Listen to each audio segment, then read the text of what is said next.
It's always a difficult choice when you have to try and pick from so much stuff. Now this week there's over 20 brand new games coming out on PlayStation, and I'm going to try and pick the top 3 that I can't wait to check out. So just a quick one before we get into the rest of the video.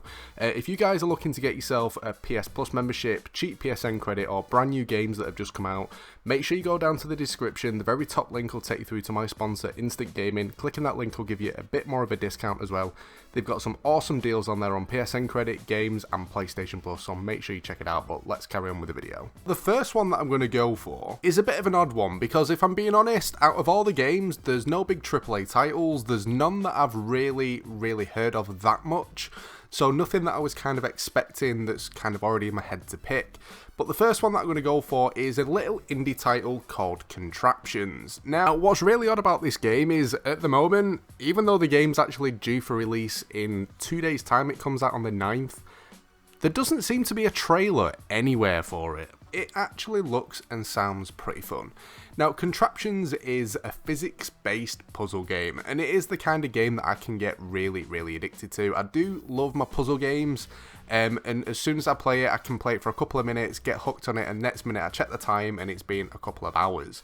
Now, the game's apparently got a really cartoony look to it, and the way that the game apparently plays just kind of intrigues me. And to give you an idea, one of the points that's kind of mentioned on the game is, sounds really random, but how many steps does it take to change a light bulb? If your answer is more than 10, then you're ready to play the game. Now, the second one that I'm going to go for is a game called Trine 4. Now, I have actually played one of the Trine games a couple of years ago, and that was when it actually came out on PlayStation Plus. Now, if I'm being honest with you, it's that long ago that I can't actually remember whether it was a PS3 title or a PS4 title.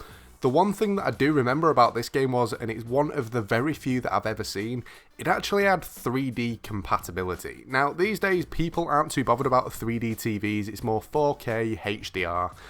But a couple of years ago, 3D TVs was like a big thing, where you wore the little plastic glasses that you get at the cinema, and you could watch things on YouTube, you could watch movies in 3D at home, and it was really cool.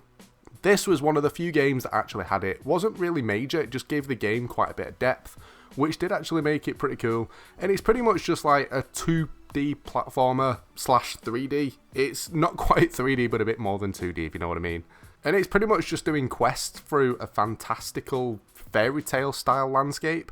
Looks pretty cool. The whole point is you need to save the world, as usual. Now, the last one that I'm going to go for is a game that I've actually heard of, but I've never actually seen any gameplay for it, so I'm kind of discovering it the same as you guys if you haven't heard of it either. Hope I pronounce it right, and it's a game called Yooka-Laylee and the Impossible Lair. Now, this one, again, it's the kind of game that I used to play back in the day, 2D platformers, that sort of thing.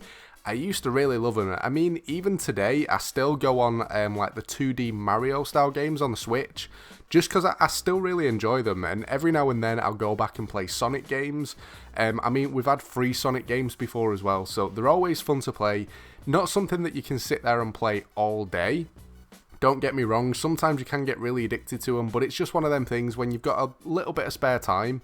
If you've got 10 minutes to kill, you can jump on, do a couple of levels or so, save your progress, and then carry on when you go back into it. You don't need to fully concentrate on it, it's literally just usually get from one side to the other and kill the enemies in between. But they're the top 3 games that I'm going to go for that are actually out this week. As I say though, there is like 20 other games, so make sure you check them out. But that's pretty much it for this one, guys. I hope you've enjoyed the video. If you have, a like would be awesome. Don't forget to subscribe as well if you are new to the channel. But thanks for watching, and I'll catch you next time.